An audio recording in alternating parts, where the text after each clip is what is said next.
Pre-sentencing proceedings will get underway against Phethe Simiao. That's the man who's now been convicted of the rape and murder of 6-year-old Amantle Samane. Simiao pleaded guilty in the High Court in Johannesburg to kidnapping, raping and ultimately murder. Amantle's body was found in his shack, in fact the one he was renting in Orlando Soweto, I beg your pardon, in October of last year. After reading the confession and going through the evidence, Judge William Karam said that he's satisfied with the guilty plea.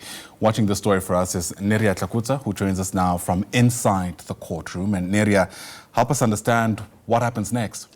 Good morning to you, Ayanda. Of course, today we are expecting pre-sentencing proceedings. This is where the state is basically going to furnish the court with more evidence to ensure that when the court is ready to sentence Phethe Simiao, he actually gets a hefty sentence. We do know, like last week, among other discussions that were happening, was the fact that he could get 2 life sentences, but obviously that would be up to the judge at this point. But when we're speaking to his legal team, they had expressed that there's a possibility that this would happen. Remember last week, Ayanda, Phethe Simiao basically told the court that he is guilty of all these charges. He mentioned to the court what happened on October 21, 2024. And I will tell you, as he was recounting what he did on that day, there were no dry tears here in court. Amantle Samane's mother even broke down in tears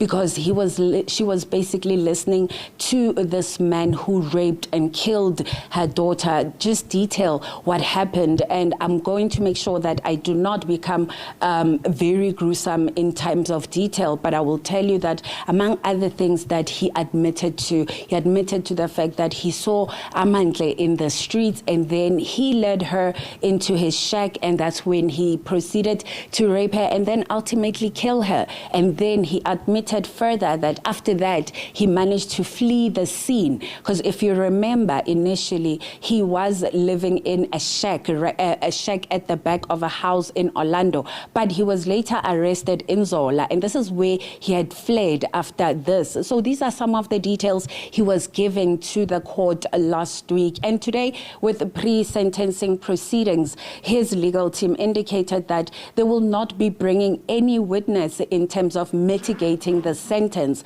but we do know that the state will likely bring some witnesses just to make sure that they aggravate the sentence. And you know, last week when he was just admitting to all of this, Ayanda, like I was saying, it was tears. Amantle's mother was in tears, the family was in tears, and when we spoke to them, they said more than anything that they are happy that finally Simiao has come out with the truth. And interestingly enough, or sad enough, they were saying also that it comes at a time when it is Amantle's birthday month. So, you know, they are saying we could be celebrating her this year. She could be turning 7 years old. But look, Phethe Simiao took her life very early.